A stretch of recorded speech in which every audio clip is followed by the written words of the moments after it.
الحمد لله الذي أنزل على عبده الكتاب ولم يجعل له عوجا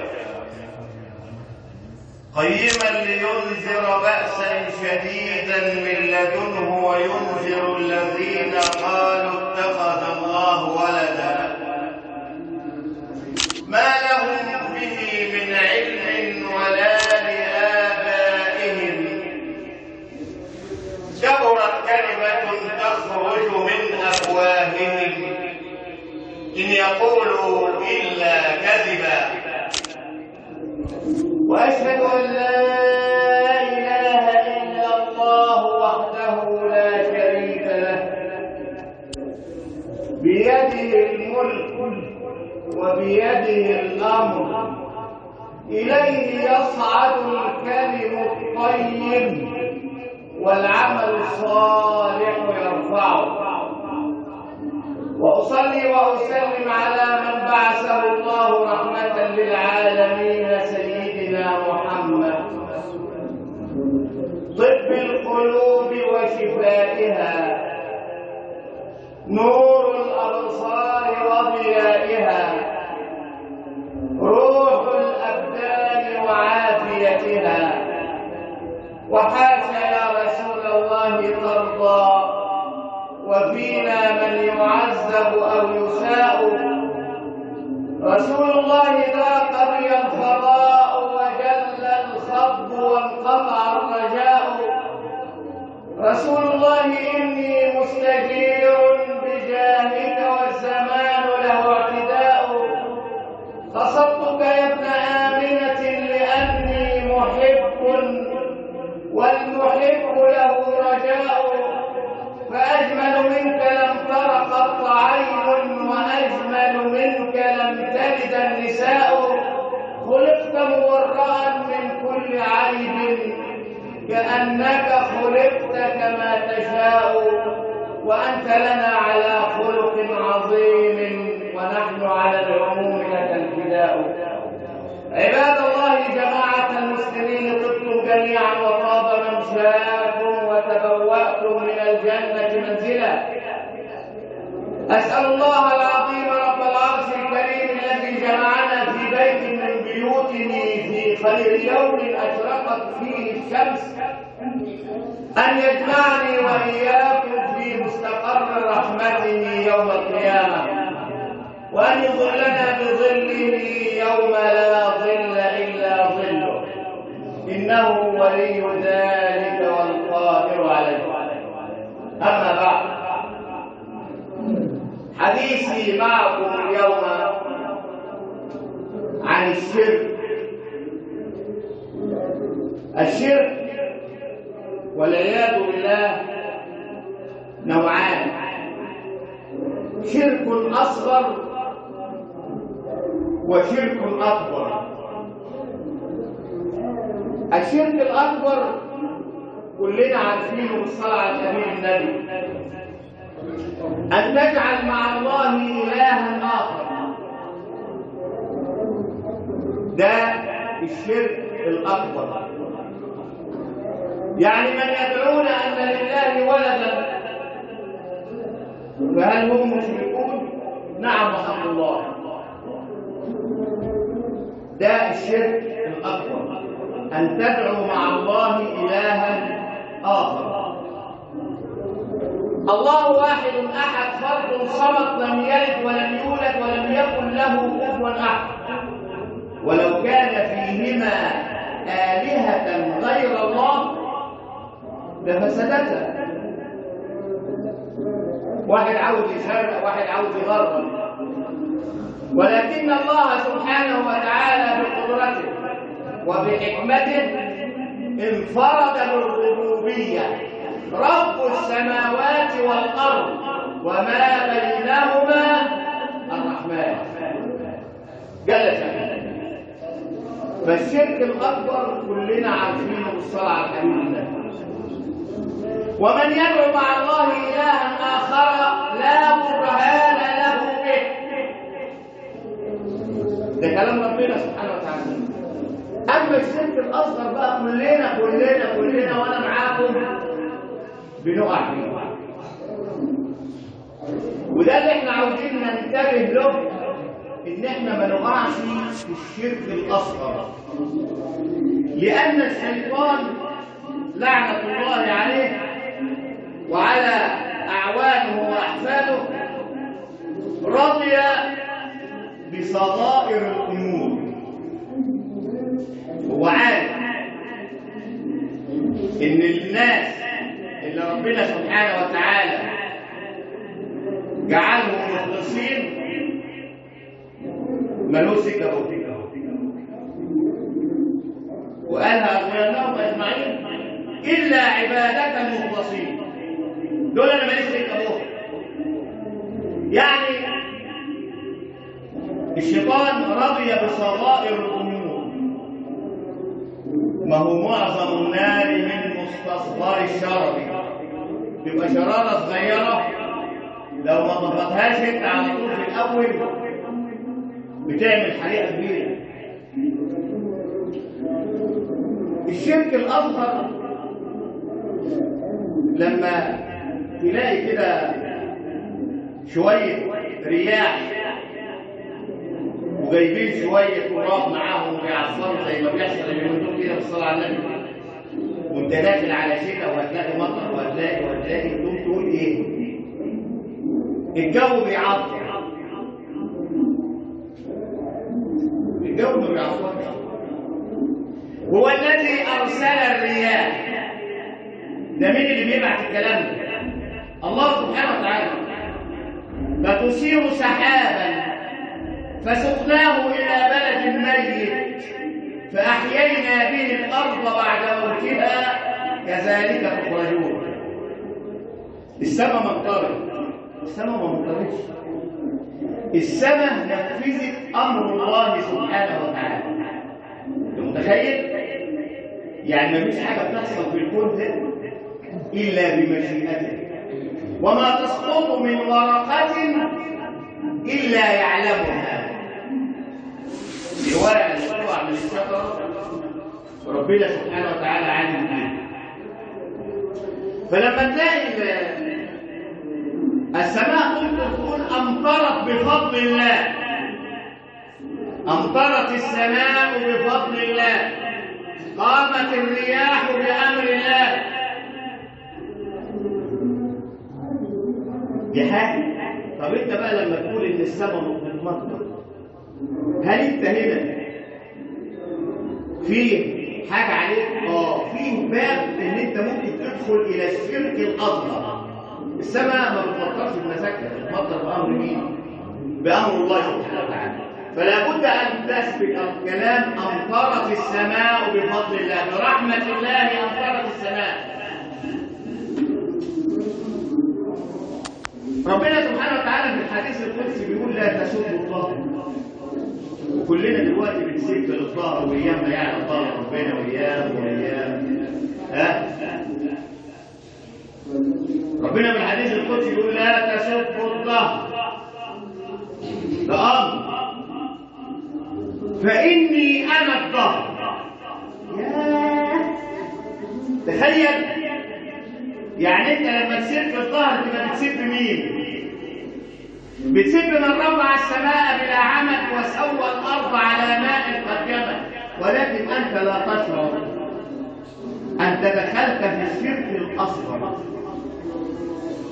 انت تقصد الايام بحكم حاكم حكمك، بحكم حد ظلمك، بحكم وضع المعيشه بتاعك.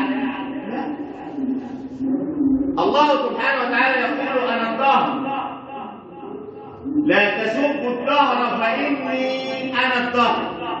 يعني ربنا هو الزمن؟ ايوه، ربنا هو الزمن. ما بيحصلش حاجه في ملك الله الا بامر الله. طيب يا اخي، ده ربنا رزقنا بحد كده تولى امرنا ويشجد علينا ونخلي ونسوي وعامل ونسوي. لا يحكم احد في ارض الله الا بامر الله، ولا يصيبك من إلا بمعصية. البلاء ما يجيلكش إلا بمعصية، بذنب تعملها. ولا يرفع هذا البلاء إلا بتوبة ورجوع إلى الله سبحانه وتعالى. تخيل لا تاخذ الفقر، تمشي من الفقر، لأن الله سبحانه وتعالى هو الرزاق. وعزتي وجلالي لو آمنتم بالله حق إيمانه. وفي رواية أخرى لو اتقيتم الله حق تقاته لرزقكم كما يرزق الطير،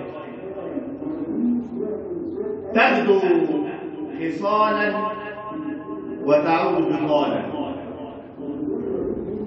عاوز تعرف شوف الطيور، انظر الى الطيور دي، لا عنده مخزن ولا عنده مطبخ ولا عنده خزين ولا اي حاجه، عامل عش ومع بزوغ النهار يسرح في ارض الله، واخر النهار راجع وصلت ملانه وتمام 24 راس ان هو ينام بس مش حاجه تعملها تاني، وبيتزاوج وبيتكاثر وبياكل اولاده وبيطعمهم وكل حاجه. ده من عند مين؟ مين اللي بيعمل كده؟ انت؟ حد تاني؟ رئيس جمهوريتك اللي بيعمل كده؟ ده اللي بيعمل كده رب السماوات والارض وما بينهما الرحمن.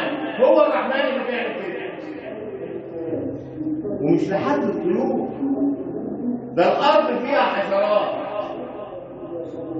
والسماء فيها طيور والبحار فيها سكان. لو بصيت وتذكرت وفكرت مين اللي بيرزق كل ده لن تجد الا الله سبحانه وتعالى. حتى النمل، حتى الذباب، ولذلك ربنا سبحانه وتعالى لما جه يضرب المثل، وضرب الامثال ده للتعليم عشان تتعلم، يقول لك ان الذين كفروا من دون الله لن يخلقوا ذبابا، ما يقدرش يعمل دبان ولو اجتمعوا له. لو كل العالم ده من يهود ونصارى ومسلمين اجتمعوا كلهم والاديان اللي زي كده اللي ما نعرفهاش علشان يعملوا دبانه، يخلقوا دبانه، مش هيقدروا يخلقوا. طب بس كده خلاص. طيب وان يسلبهم الذباب شيئا، الدبانه حطت على الاكل بتاعك وكلت منه، خدت منه، تقدر ترجع اللي خدته منها تاني؟ وان يسلبهم الذباب شيئا لن يستنقذونه منه ضعف الطالب والمطلوب. يعني كل العالم ده ضعيف. ايوه ضعيف امام قدره الله سبحانه وتعالى. انت تقدر تمسك الدبانه وتموتها، بس ما خدتش اللي هي خدته منك. انما لو انا واخد منك حاجه ممكن تجيب 3 4 وتمسكوني تضربوني وتاخدوا اللي انا خدته مني. انما الدبانه دي ما تقدرش تاخد اللي هي خدته منك. ده المثل عشان انت تعرف قدره الله سبحانه وتعالى. الله سبحانه وتعالى ضمن لك الرزق، ضمن. يعني ايه؟ يعني ما تتعبش نفسك وتشغل دماغك بالارزاق، لان مش انت اللي بتقسمها. انت ما بتقسمش، انت اقول بتاكل بس ولست رازق. انت عارف ان انت بتاكل الرزق اللي ربنا سبحانه وتعالى يبعته لك، انما ما بتنشرش. الرازق هو الله سبحانه وتعالى. وما تخافش على الذريه بتاعتك. انا بتعب وبشقى وبعمل علشان اسيب العيال مستورين. النبي صلى الله عليه وسلم امر بالسعي، وامر ان احنا نسعى من اجل الرزق، وان تترك اولادك بمال حلال. اصحى، خير من ان تتركهم عاله على الناس يسالون من يعطيهم ومن يمنعهم. يعني سيب عيالك مسؤولين، بس ايه؟ بالحلال. ما تجمعش انت المال وتجمعه للعيال وانت عارف ان مصدره مش كويس، او خلطه حلال على حرام، وبعد كده تقول انا بسيب العيال مسؤولين. لا، ده انت تسيبهم لله افضل من ان انت تخلط مالك بمال يغضب الله سبحانه وتعالى، ويبقى هو المال. والنبي صلى الله عليه وسلم يتعجب عجبا لمال جمعه صاحبه بالحلال وانفق منه في حلال، فدخل به الجنه. لما مات ربنا كرمه دخل الجنه، وتركه لورثة أنفقوه فيما يغضب الله فدخلوا به النار. المال الحلال اللي انت جمعه من حلال ودخلت به الجنة، ولادك ممكن يخشوا به النار. لا حول ولا قوة إلا بالله. وعجبا لمال جمعه صاحبه من حرام وأنفق منه في حرام فدخل به النار وترك منه لورثته. هم مش مسؤولين بقى عن الورث جاي منين، جاي من حلال ولا جاي من حرام. هم ورثوا ابوه ورثوا امهم، مش هيتحاسبوا على مين اللي جمعه. فانفقوه فيما يرضي الله فدخلوا به الجنه. ده النبي بيتعجب عجبا لمال. يعني النبي بيستغرب ان يبقى صاحب المال جمعه من حرام ويخش به النار ويسيبوا للورثه ينفقوه بالحلال ويخشوا به الجنه. يبقى انت كده نفعت ولادك؟ هيقول انا نفعتهم ان انا دخلتهم الجنه. طب وانت دخلت فين؟ انت دخلت النار باللي انت جمعته وسبته للورثه، والورثه دخلوا الجنه لما انفقوا في الحلال، بس انت اللي دخلت النار. فالانسان ممكن يبقى عدو نفسه. ايوه، الانسان يبقى عدو نفسه. ما هو الامام علي كرم الله وجهه الاربعه: الشيطان والنفس والهوى والدنيا. 4 اعداء، كيف الخلاص وكلهم اعداء؟ الصحابة رضي الله عنهم وأرضاهم لم ينظروا إلى الدنيا، رغم أن منهم من كانت تأتيه الدنيا راغمة جاية غصب عنه. أنت متخيل؟ يعني شوف واحد زي عبد الرحمن بن عوف ده، سيد من سادات مكة، لما هاجر مع النبي صلى الله عليه وسلم وترك كل متاعه في مكة ووصل للمدينة، والنبي صلى الله عليه وسلم عمل المؤاخاة بين المهاجرين والأنصار، اختار لعبد الرحمن بن عوف سعد بن الربيع. قال لا، اشمعنى سعد بن الربيع؟ لأنه من أغنى أغنياء الأنصار، من أغنى أغنياء المدينة. يعني النبي بيعمل عدل لجماعة الفقراء اللي جايين معاه، بيخليهم اخوات لجماعة فقراء زيهم، والغني بيخليه اخ لواحد غني زيه، يعني بيعدل بنفس الايه المستوى المعيشي يعني اللي كان عايش فيه. فلما آخى الحبيب محمد صلى الله عليه وسلم بين عبد الرحمن بن عوف وبين سعد بن الربيع، سعد قال له يا عبد الرحمن يا أخي هذا بيتي دورين، اختر أيهما تسكن، شوف أنت تسكن تحت ولا تسكن فوق، وهاتين زوجاتي معايا مرتين هم، أيهما أطلقها لتتزوجها، يعني مش هاخدك أجوزها، ده أنا هديك واحدة من نسواني.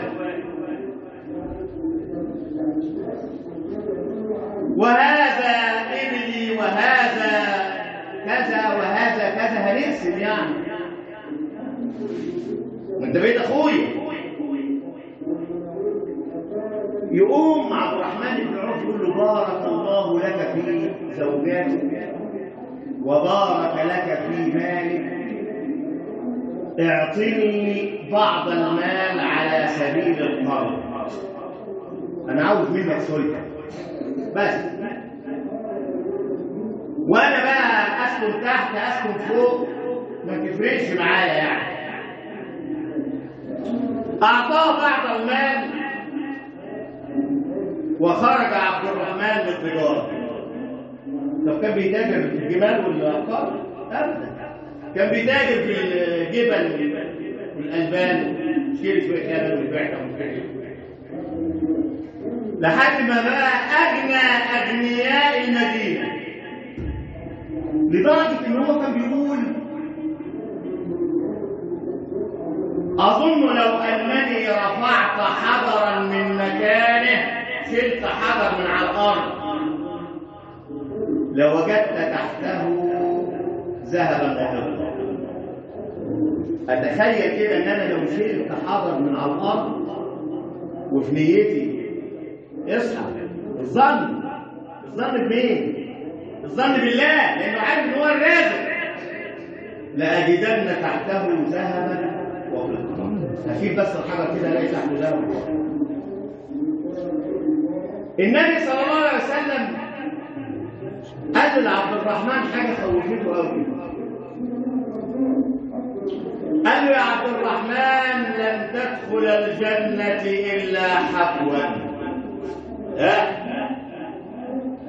مش هتخش الجنه اللي على ايديك ورجليك.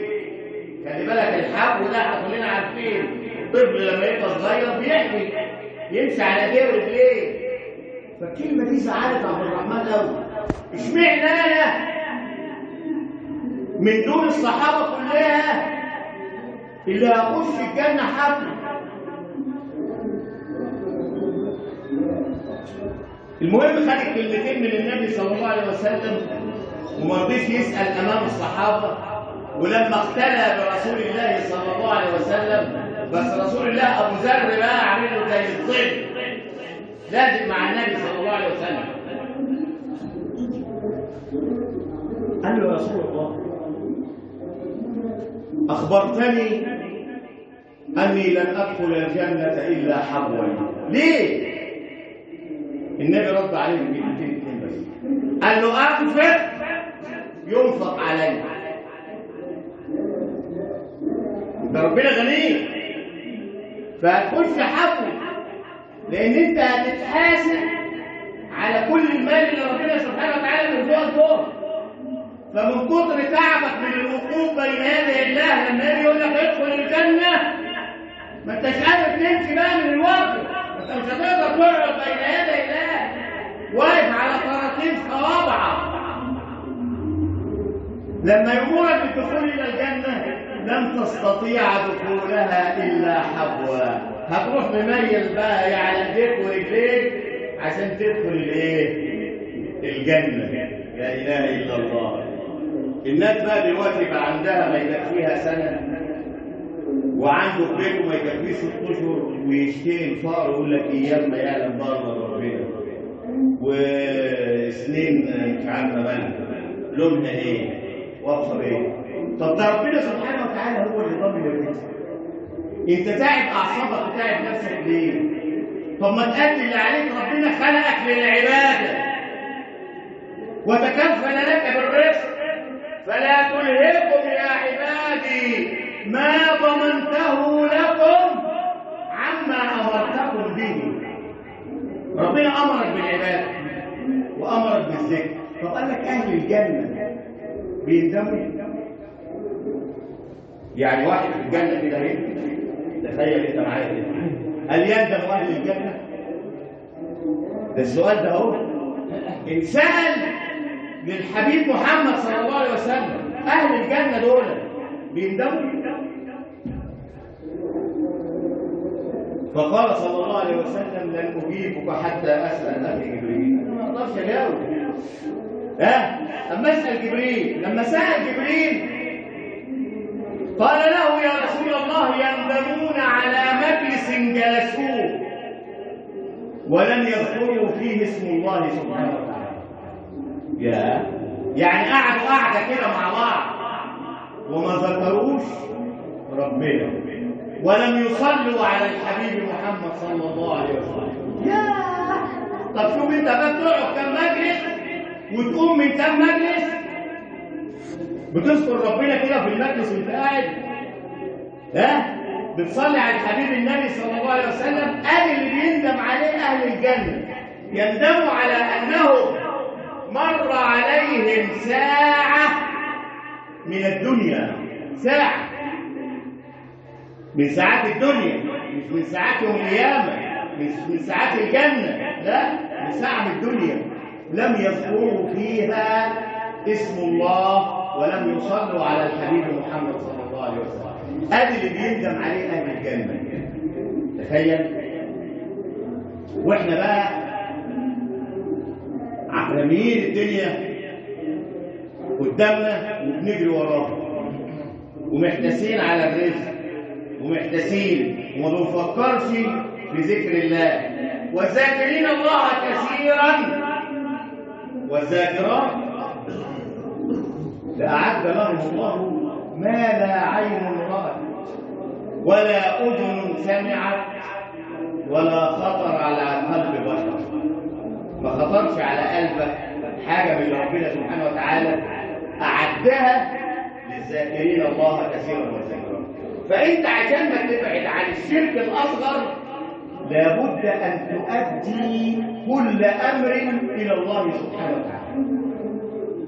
ولا تقولن، ده الكلام ده للنبي صلى الله عليه وسلم ولنا معاه، ولا تقولن لشيء إني فاعل ذلك غدا إلا أن يشاء الله واذكر ربك إذا نسيت. أقول قولي هذا وأستغفر الله العظيم لي ولكم، فالتائب من الذنب كمن لا ذنب له، فتوبوا إلى الله واستغفروا.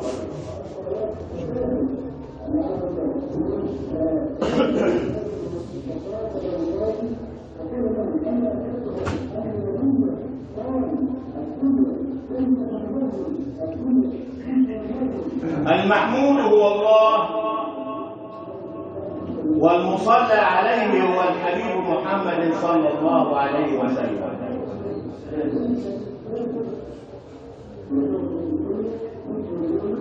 يقول الإنسان مالي مالي مالي،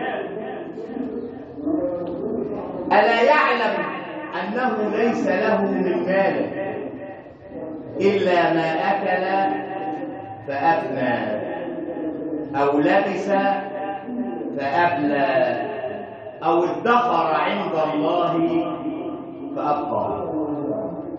ده اللي هيدومك في المال، وبمجرد ما روحك تطلع ما بقاش مالك وما بقاش اسمك. بيت الكرسي، بيت الأمانة، بس اسمك اتشال. تخيل اللي ليك من ملك اللي انت بتجمعه من الدنيا ده وتحرص على جمعه من الحلال ومن الحرام وتلوثه، بمجرد ما روحك تطلع خلاص. وانت صاحي كده ما يقدرش حد يلمس جلابيتك يشدك من الجلابيه كده، يمسكك من طوق كده ويشدك. ما يقدرش. ده انت تخرب الدنيا. بمجرد ما روحك تطلع يقلعوك هدومك. مش انت اللي بتقلع، يقلعوك. ما بقاش لك لا حول ولا قوه. طب يقلعوك بس ويغسلوك. انت كنت بتستحمى كده وتدعك نفسك وتنظف روحك وتبقى خيمة المال؟